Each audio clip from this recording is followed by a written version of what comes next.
find themselves their third win. They're up against one of the toughest teams in the league. Last time CFO took them down quite handily in just under 24 minutes. Will history repeat itself? Will it be another CFO dominance? Or have S9 got enough answers to try and cause a little bit of panic? We will have to see. Will anything happen here at level 1? I'm kind of not expecting to. I feel like most of the time level 1s don't go too crazy in the PCS, though Gemini, he is scouting out. He's dropping some saplings in this river. Interestingly, Shun does not have the cleanse, so saying that, you know, Slater on the Tarm will be able to provide him with enough safety that he doesn't need it. Actually, I think we've seen before, Shun doesn't really like taking the cleanse, like definitely prefers to take the heal if he can. Just tells the support, hey, you need to build Mikael's. It's just like, hey, I'm not cleansing. Classic. You need to cleanse for me. It's interesting, though, because I almost feel like this Jhin and Tarm pairing is very reminiscent of the old Senna Tarm, right? You're in a mobile AD carry that has a ranged ultimate, which has a route that you can provide, which has a lot of upfront damage with time. Also, like the fourth shot coming out, kind of similar in terms of that. But also the major takeaway is it's not going to be like the fasting Jhin. We're not going to get that anytime soon. Yeah, fasting Jhin definitely hasn't been around in some time. Oh, I actually hated that meta. I'm glad it's gone. I think fasting Tahm Kench was really annoying. I think Tahm Kench as well, when he was fasting, you know, very tanky, but regular Tahm Kench support is actually not that tanky, right? Like he does provide the kind of get out of jail free card, but he can very easily die, right? Definitely not on the level of tankiness of something like the Leona. And we have been informed it's a CFO mic issue. I think we've had a few of those. We certainly have, so it shouldn't be too long getting back into this one. But sort of what lane impresses you the most? Which lane are you expecting the most volatility or the area to really focus on for these first 5? Like Tristana Jace early game pretty much has to be volatile, right? I think Tristana especially doesn't really function that well just clearing, right? As a champion. Actually, I was going to say that does kind of need to scale to do well or needs to snowball. But at the same time, Calumnia, you know, I think last time he played it, fell actually kind of far behind early game, but then had a massive late game performance anyway. Yeah. So, yeah, I mean, he's shown proficiency on the champ for sure. Thinking about bot lane as well, I feel like double melee support has potential, right, for a lot to happen. A lot of the time, we've seen those double range lanes where there's a lot happening, but not a lot of actual kills. Whereas I feel like bot lane with these 2 melee supports, definitely kills can go over. It's almost refreshing. It feels like we've been stuck in Enchanted Heaven for such a long time that it feels really more like a hell, right? So it's a chance for these supports to try something a little bit different, and as a result, might just be a little bit more exciting as well. So we have to wait and see, but as you quite rightly mentioned, mid lane should certainly be the point of excitement. Jimin got his bone plating procced there, which means Columbia might look for some level 2 all in if he can get level 2 in fast enough. Looks like he won't be able to, though. 2 is hit at the same time, so no potential for anything there. Taking a look at the lanes, I mean, CFO actually getting a lot of priority early. So definitely using kind of the Jhin Tarm strength to good effect. Trades coming out in mid lane. Actually, big trade on the Calumnia and doesn't manage to trade anything back. So Jimmy, you know, he's been impressing me lately. He has been, because he had been certainly struggling in those first few weeks of play, right? And there's a lot of hype around this individual coming back from NA Academy to try and prove their worth back home. And it's a case now, right, where you've had enough time to maybe acclimate to your situation, your surroundings, your teammates, the staff, and everybody else involved in the process, and sort of prove why, hey, yeah, we are second place. And look, we're hot on the heel of being the outright first contender in this league. So it would be great to see, you know, another strong performance here, even if they weren't able to pick the victory up last night. Looked very impressive. Here we go, though, for potential first blood, as Fear's been completely zoned away from his blue buff and won't get it at all. Great work there from CFO to use that mid and bot priority to actually take away that blue buff. And very nice there. I feel like a lot of the times we don't see teams use their priority to invade the jungle enough, but CFO, they know how to end games early, as they've shown us many times before, and certainly looking to do it again here. I think last time these two teams faced was definitely one of the, if not the shortest game of the season, right? It was only like 23 minutes or something. Yep. Now, they're, I think, hard pressed to beat that record, but perhaps can look to do so. Relia taking a lot of damage in this top lane. Rest on the Gnar. Always very lane dominant. Fear's moving down, but there's no camps to take away, and I feel like a bot gank is kind of off the table. I think Gemini was spotted out on a ward. So Rel here is playing safe enough here. Perhaps we'll look on the Krugs as well. This bot lane does bounce back towards CFO, so nice that they've managed to avoid that gank window. Can just go back to, you know, having their regular 2v2. And Fear, once again, he's going to come top, expecting the Krugs to be here, but they're actually gone. Yeah, and it's just a late ward, isn't it? Really, the protection from Relia is not there to afford him any really idea of what he does next. He's gone back to base, picked up that Dark Seal, but all he can really settle for is a Raptor camp, and even that's been contested by Gemini. Gemini is just kind of chasing him around the map at this point. I do think with the mid priority that will probably go over, but perhaps instead can look mid. Calumnia was in trouble for a second. Held his nerve though, didn't feel the need to panic flash, was quite confident in his ability just to rocket jump away. Bot lane now is where we look next for maybe a point of attack, as S9 are certainly pushing their momentum here instead. Gemini does actually end up just returning to his jungle, so can just put his camps on cooldown. Fear now with mid and bot priority on his side, can look to invade and perhaps take something away. It does feel good, right? Start to kind of equalize those camps. And yeah, so far, not a lot of volatility kind of across the board, right? We're perhaps expecting this Tristana Jace matchup to have some fireworks in it, but nothing's really happened too much, at least just yet. It would seem very surprising if Jimmy were to get caught out by a potential gank in the mid lane there, right? The fact that those Raptors were on complete vision, they have a fair idea where it could be. Dragon would seem, you know, like a pipe dream at this point to go back to, and yeah, the respawn obviously of your side of the jungle to go clear too. So, yep, no explosive first blood in the first 5 here this game. I do wonder if these players, you know, in the back of their mind, do kind of you know, pay attention to those records, right, and say, hey, look, you know, the convincing fashion in which we beat them last time, we need to double down on that. I mean, were you ever involved in those records yourself? Did you ever sort of put that pressure on yourself? There's definitely the, okay, like we beat them in 23 minutes last time, see if we can do it even faster, or just like really trying to go for ends that perhaps wouldn't normally be possible, because it's almost like a statement, right, of showing like how good you guys are.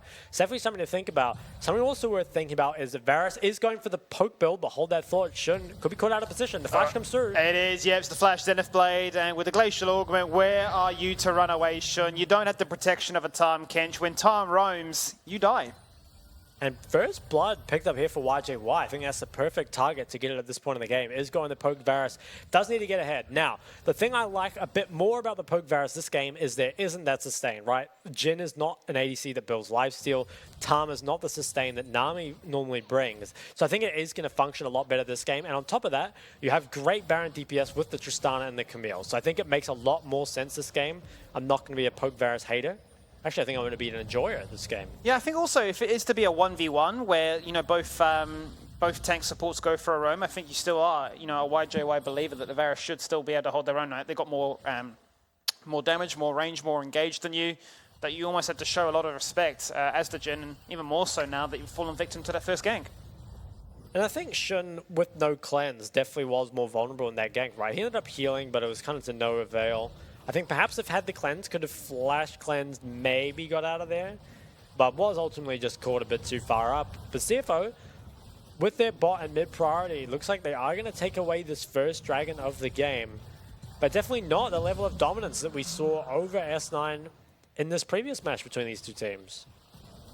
No, certainly not the case.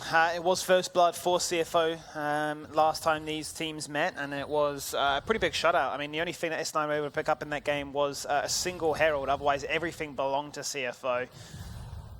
So let's see. What can S9 do now with that first blood? Can they try and utilize that elsewhere on the map to try and get ahead? Because they've got themselves a gold lead, but it's a very fragile one at that. First dragon did go the way of CFO. But with Fear in the top side of the map, maybe he's got the ability to try and force Relia to go towards that Herald now. Herald is up and available. I wonder, you know, will either team look to start this up straight away? It feels sort of difficult, right? There's not really great tempo, and actually, yeah, Fear in lane here. There's the Camille ult. I think it might have been spotted though, but it doesn't matter because the Hextech ultimatum is locked in place. Rest, but it's a Nard that can run away. Flash for flash, it's matched. And just a fadeaway barrel because they're angered by that one. Now potentially, with the opportunity cost being lost top, maybe CFO answer back in mid, but not in an aggressive enough position to go for it. I want to say big win there for CFO. I feel like the Camille ult at 6 is almost a guaranteed, kill with the gank if you play it right. But unfortunately, Via was just too far behind and actually couldn't close the gap in time. And with that, the ultimate used top, CFO are actually looking to start this up. Columbia also resetting. So I think this will actually go over to CFO without too much fanfare, and I don't think there'll be any trade as well. Yeah, that really hurts, doesn't it? You've missed your moment. You're forced to return back to base. You've lost those major cooldowns to try and force your hand there. And, well, I mean, Gemini can just kind of stagger step in there and say, oh, thanks for the free Herald. It is picked up. And yeah, no trade on the bot side. So I think CFO feeling really good about that. Have actually initially were down in gold after that first blood, but now bringing it back, small gold lead, but a gold lead nonetheless. There is, he's looking around mid, but Jimmy and base won't be here to get ganked. Both supports pick up the Merc Treads as their first item. So definitely respect the amount of CC coming in from both teams. And I think with Maokai, he is literally a slow burn, right? It takes time for him to get these items, but then once he has the demonic, it slowly does burn people down in these team fights. And almost always tops damage, even though you don't really see it, right? It's kind of invisible. Fear, though, he goes over the wall, doesn't have flash, actually could be in trouble. Yeah, that seemed like a bit of a questionable one right there. There is the ultimate on his head, but look at the range. A curtain call from bot lane to answer. It's basically a four-man collapse onto Fear that started that. That was really, really weird. He went over the wall onto the Tarm without really having the teammates to back it up. So just ends up giving over a kill. And it's those sort of deaths that allow CFO to really take over games, right? They are able to punish them. And, it's just a death that was completely unnecessary. It's not like anything was really forced out other than perhaps the Genel. But it's really not even a consolation prize, right? It feels like pretty much nothing. And now S9's balling. They could be in trouble here. It's going to have such a cascading effect, isn't it, though? Because the Herald will summon mid. 2 plates are found. Kill was there for Jace. And now they full set of cleanse in the bot lane as well. So, I mean, just the fact that you've managed to get a numbers advantage, it's really given CFO now that momentum, that chance, as Jimmy nearly gets the solo kill too. So close. Columbia lives on extremely low health. It's going to have to reset. And this tower, took a bit of a beating with the Herald, and now perhaps going to take even more. Does go for the QE, just in case he was basing there. I think Jimmy as well probably will have to match the base here. Yep, does start his recall. But yes, CFO, I mean, they're slowly building up this gold lead. It's nothing like the first time these teams faced, but it's still a lead. And CFO, I mean, they've shown consistently time and time again. They know how to end games once they've got their lead. But they certainly do. It's a good point to be excited about now because item spikes are being reached.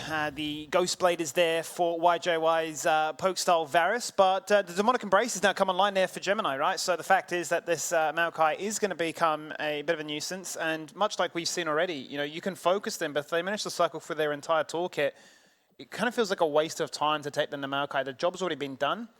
So we'll have to wait and see what happens. It appears that the same issue has cropped up again with a mic issue.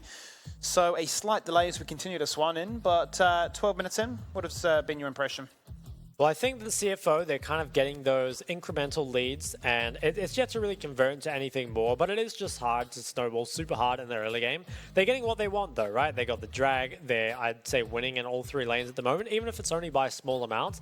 And I think there's actually going to be a big turning point pretty soon here because Maokai has a Demonic, and I believe Gragas is still on like Sorkshoe's Dark Seal, so very, very far behind in terms of items. And is going to really struggle to kind of have impact in those fights. And thinking about their team, Gragas is the solo AP from what I remember. It's Tristana mid, the Varus boss. So it's really just other than that Leona damage. So the Gragas being so far behind means that they're really going to struggle to bring that AP damage to the fight. I guess Camille is true damage, so there is that going for them. But you need time, and time is so hard to afford into these top tier teams, right? They get a stranglehold of the game, and they know exactly where to utilize it, what to do with it, right? And that's the scariest part, is that we have seen a couple of Gragas jungle performances so far, but they felt a little bit invisible.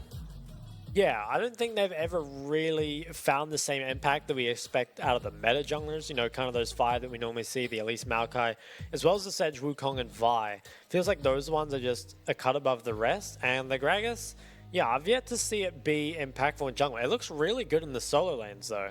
I think the solo lane Gragas have looked really good, but I think in solo lane, you're guaranteed a lot more income, and I feel like in a meta that's more about ganking, I feel like Gragas' ganks, without something like the Predator, they're definitely not as consistent as before. Yeah, at that point you're thinking, you're looking at a Xin or like even a Jarvan, right, for sort of a little bit more reliable engage, to say the least, right? But, if you're forced to go an AP route, that was, I guess, one of your options. It's going to be that or even a Lilia that we've seen thrown around here in the PCS too. So it is, I guess, a limitation you put yourself in, and maybe it just reverts all the way back to the fact that they prioritized that Tristana so highly in their third pick. Yeah, they do seem to like the Tristana. I mean, I feel like they had a lot of success on it, right? Like, Columbia had that insane Tristana performance, so it's hard to say that it's not justified, right? Sure. At the same time, though, thinking about it, like how much more I would want to have the Ashe in this game, who, oftentimes can just force out stuff like the cleanse and the Merc Treads. But we're back in the game, and Ralhia taking a lot of damage on the top side. I think, crucially, after missing that window of having the Camille ult, although perhaps can look for it again, although very, very low. Yeah, Flashes forward. There is the flash, there is the ult, and there is the guaranteed CC. Oh my god, the cask on his head to get him out! Out of range for the hook shot! But by god, they tried. They put everything in that, and Fear does manage to pick this one up. This is Shun. Oh my god, into another pause. Oh my god. Not again.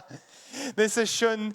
Well, really, I suppose getting exploited in that 1v1. That is the concern. A Jhin versus Varus. I mean, it really shouldn't ever favor the Jhin, and you're seeing that happen right now. But it seems that we have another issue this time from S9 side this time, where they're actually having a little bit of lag. Hopefully that does get fixed, but pay attention to the screen right now. YJY did just flash forward. Also has the Ghost Blade, so a big power spike over Shun. Shun hasn't actually used his flash. He's just used the heal, and I think Slaytrue might be able to come up in time and eat him up. But let's have a look at the replay. So right here, he gets very, very low, but like we said before, the Camille ult pretty much always a guaranteed successful gank if you play it right.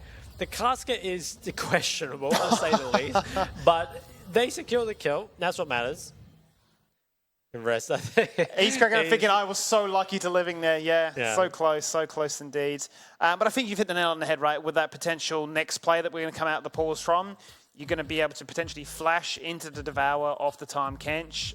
But from that point on, what else do we have? I mean, we didn't really get a chance to look at the minimap to see who else is in the area to try and assist, but that would seem like the likely outcome. Perhaps the mid laners can walk down. It's kind of hard to, think in my mind where everyone is on the map. But yeah, there were a lot of, obviously Ralhia did just go for that top gank, right? So there must be at least 2 members on the top side, which means that you would think that CFO has more members bot side. So I think if you're YJY, you have to be quite careful how far you chase this. But I think the damage has already kind of been done, right? They did chunk him out. Although if they can't get a kill and Flash was invested, it does feel like it's maybe not worth it. Can anything come of it? I'm not sure. Maybe they can just push in bot, take some plates. Might be decent.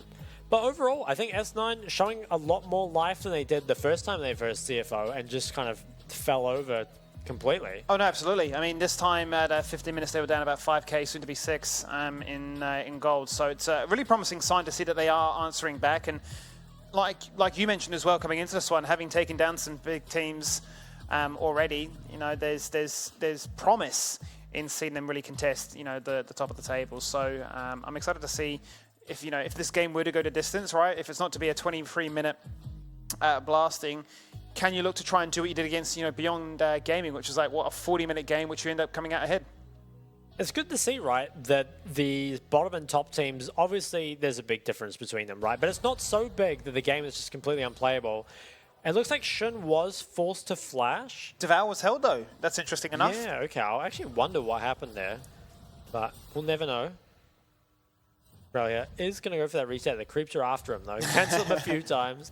And Rest just emoting while he's emoting dead. from the grave. That's the best part of it all. He's keeping up that APM, having impact, like you said, from beyond the grave. Now, this is CFO picking up their second dragon already. And this is something I'll say about CFO, is they often get their soul extremely early into the game. They don't often give over dragons to the enemy team, so when they pick it up, it's just those first 4 dragons. Sometimes at around like the 24, 25 minute mark, Gemini is very pushed in right now, but has a massive item lead over his opponent.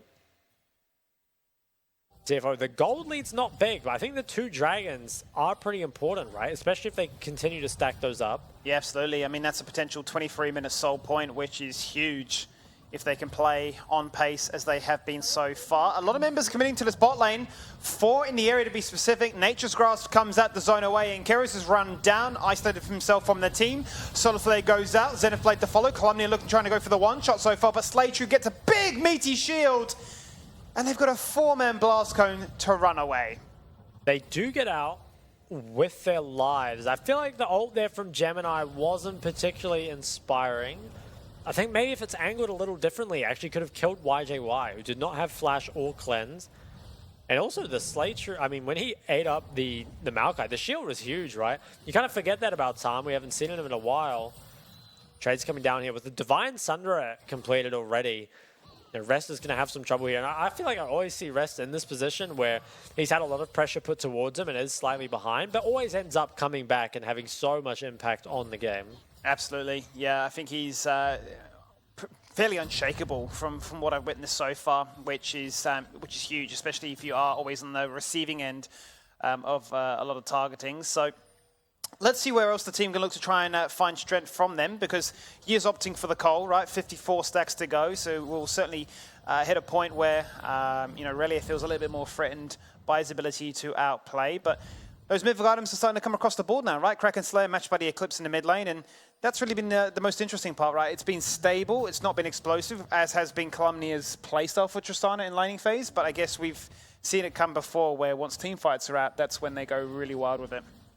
He definitely has had, I think, much better team fighting than laning. Once again, is down 20 CS, but still he's hitting his item spikes, in time, which is important. Although, 3rd Dragon already... Oh, hold that thought. We have an engage coming out here onto Slaytrue. Doesn't have any sums. He doesn't. Oh my god, Evaporator, wasn't it? The blight damage really popping so much. And that means that YJY now is 2-0, which is a scary prospect. Straight towards the Herald they go. And YJY doing what he can to kind of put the game in a good state for him.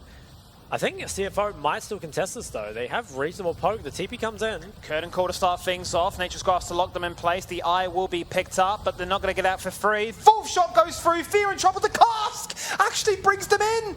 They've helped CFO. Massive stun from Rest. An unbelievable way to turn this around. You'll get their Herald, but you're going to pay the price for it. They don't even get the kill from Relia. And that is going to be an ace, a perfect ace as well. Insane out of CFO. I mean, that was, what? It was a 5 for none after you got picked. So, yeah, wow. And the 4v5 as well. Felt like they just, honestly, utterly destroyed him in that team fight. And I mean, now the goalie goes from being within touching distance to being almost out of control. And the thing is, you don't really have time to breathe here with those dragons stacked up. But let's take a look at the fight. So a lot of ults were used already to kill Slaytrue on the Tarm. Massive ult comes here from Gemini. And just look at all this follow-up. I think, yeah, the Gragas ult as well just brought them closer. And then, yeah, pay attention to Rest. Nah, fell behind, but still finds a giant engage. Cleans everyone up. Could have been a 4-man, but for the fact that Leona flashes and, the Tristana rocket jumps away. But, yeah, Rest always finds a way. He does, and take a look at the damage in that fight. I mean, Maokai, once again, it always kind of invisible in terms of the damage dealt, but always ends up on top. And 50 seconds here on the drag, you have to feel like it's going to be picked up by CFO pretty much straight away. And that's the problem with playing against CFOs, that they get these dragons so early that you often don't have the luxury of just, playing to scale, giving up some dragons, because if this is the 3rd one, I mean, do you contest or do you give it up? It's not long until you're forced to come out of your base anyway. Absolutely, and based on the current lane states with CFO pushing very aggressively, it's going to be hard to even, sacrifice all that gold lost in the process. Here we go once again with Calumnia in trouble. The route to start things off, the route to follow, and Shun with the 4th shot execute. It's just a little bit too easy. CFO, or rather Rest, as is usual, is once again receiving all this pressure, leaping away. Herald summoned. He's going to die, but he's drawn the attention of 3 members to top lane. Poor Rest. I feel bad for the guy, but ultimately it is worth it. CFO, they trade up so much on the other side of the map. S9, they get gold onto Relia, which is really good, but like you said, it's time that Relia needs more than gold at this point.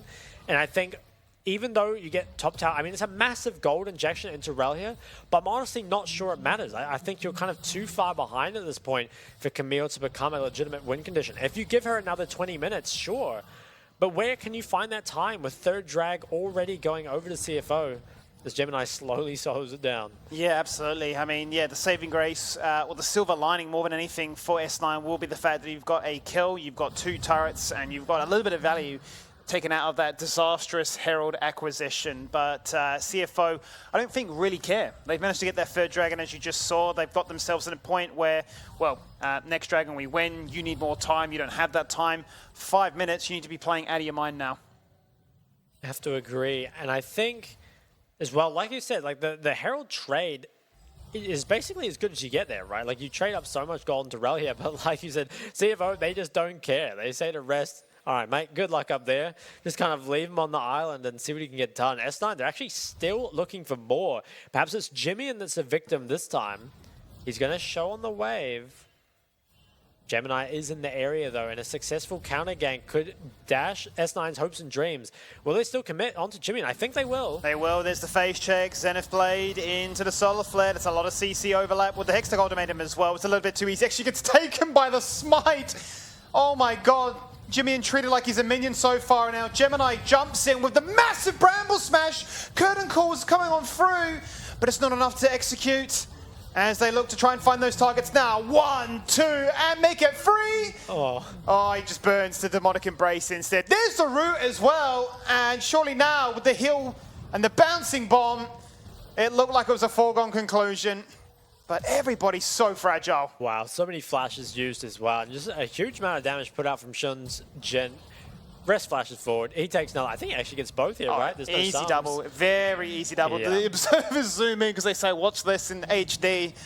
And it's another ace, and that is a Baron on spawn. A 20-minute Baron. I mean, this is crazy, right? The game was actually, I want to say, relatively stable up until that Herald. And ever since then, it's completely unraveled for S9. The Baron picked up now, 4th Dragon up in only 3 more minutes, and what is now a 9,000 gold lead. Can they end in the next 3 minutes? Could they be on pace for beating their previous record? It certainly didn't look like it after the early game. But I mean, they're staying on the map. They're continuing to push. Can they actually go for the end? I mean, they're very far ahead. They have engaged tools.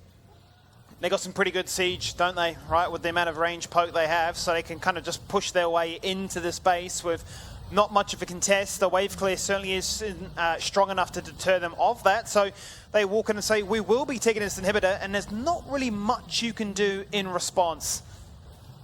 And now Rel here on the bot side doing his best to trade something for it, but it does feel like too little too late. Let's take a look at the replay. They find Jimmy in pretty early, but he actually takes a pretty long time to die, right? Like he actually buys a lot of time just with his bone plating. And then that really, I feel like after that, maybe if you walk away with the pick, it's not too bad for S9, but trying to take a little more, feeling desperate. And Gemini does so much damage here, as well as the save from Slay True. And it's so funny that Malkai, Leandres, and Demonic just burning on 3 people. Rel actually ease over into a sapling into his death there. Is this rest again? Oh my god, it is the poor rest. guy. I mean, he gets MVP for just the amount of pressure he draws towards him. It's 3 members always targeting the Snar. But quite honestly, it just feels like they're beating a dead horse because yes, whilst you're putting the Snar behind, his impact is still being felt in these fights and the rest of his team is still popping off. Now, a minute 30 on this Baron, or sorry, on this Dragon. Actually, a minute 20 on the Baron as well. So pretty synced up. I think CFO, you're probably trying to get as much as you can out of this Baron. Chains of Corruption goes wide. Oh, the punish. They're trying to block it. The third shot and the final one. And that is Keres in a lot of trouble. Deadly Flourish to secure it. Shun is dominating right now as Columbia hits him from the flank. Relia gets exhausted, missing the hook shot, not hitting the target he's after, going for Slay True, who still has the Devour, uses it aggressively. That's how strong CFO are. And they say, don't ever try to flank us like that again. And perhaps they can just end right here. There's pings going down, and if they can end... What was the time on the previous match? I think it was only like 23 and a bit, right? This actually could be them somehow beating their record despite that early game. Yeah, 23:40 is the number to beat. 40 seconds, and that record is gone, but they're not going to play for the record. They know this is their game to win. 30 seconds, they get the soul point. And that would be the guarantee. Yeah, important not to get taken away, right? And try and go for that, even though it's, you know, perhaps not the smartest play. But 20 seconds on this Dragon and so much control here for CFO. I don't really see a way back in for S9. Down 10,000 gold at only 23 minutes. And it sucks for S9, right? I felt like you had, honestly, a pretty good early game, but it just all came apart at that Herald fight. And since then, haven't been able to recover at all. And actually, the Prowler's Claw Jhin, I didn't even notice that. They're extremely far ahead. You know, Jin's been one that we kind of haven't seen had a lot of success, but certainly finding it here. Yeah, who cares about crit damage, Jhin, where you can just go full lethality like this and snowball to Exodia. Now, Relia going to get maybe a bit of a taste of his own medicine, but thankfully can just hook shot away to safety. Didn't have a flash, he'd already been burnt. And the squeeze continues. Top lane inhibitor is already down. Mid was gone before. Waves are starting to sync up now. And bot lane is last on the cards. The last tower remaining. Also, the two inhib waves both pushing in. So it's going to be very difficult for S9, especially as behind as they are, to clear out these waves in time. Gemini also positioned just to ult people off the tower if need be. And this third inhib falling kind of tells me that CFO want to play for the win here. There's no Baron for 2 more minutes. I think you just keep up your pressure, keep the super waves crashing, and there isn't much S9 can do. Yeah, very hard to try and recover now, obviously with the Mountain Soul Shield being there. Res tries it, but he's full start pressure. Here's the body slam, disengage away, but it's enough to say you will not be able to defend this turret. Curtain Call, Nature's Grasp, targets in place, and big damage onto YJY. Fourth and final shot onto Keres. It's not enough to execute him, but they'll do something a little bit better. They'll execute the Nexus as they pad the KDA just a little bit further, and CFO take the victory. Yeah, I think expected result for the most part, and it was, I just didn't really expect it to happen in that fashion, right? I actually thought that after the early game there, the S9 were going to make this a longer game, right? And it feels like their draft was actually fine, but ultimately it just fell apart in terms of individual play. When it came to those skirmishes, they just didn't play as well as CFO. No, and I think they're going to be pretty hard done by when they go back to review that VOD as to how that Herald fight all played out, because that would have been the bigger turning point. And the fact that, you know, you do have Varus so far ahead individually in that 1v1 when they were, you know, leaving the supports to go for a roam. He's going to be frustrated that Shun, you know, on the Jhin was able to get to a point like 8-1. And credit to YJY, right, as you said, was 2-0. It came out of the laning phase, honestly doing very well, but then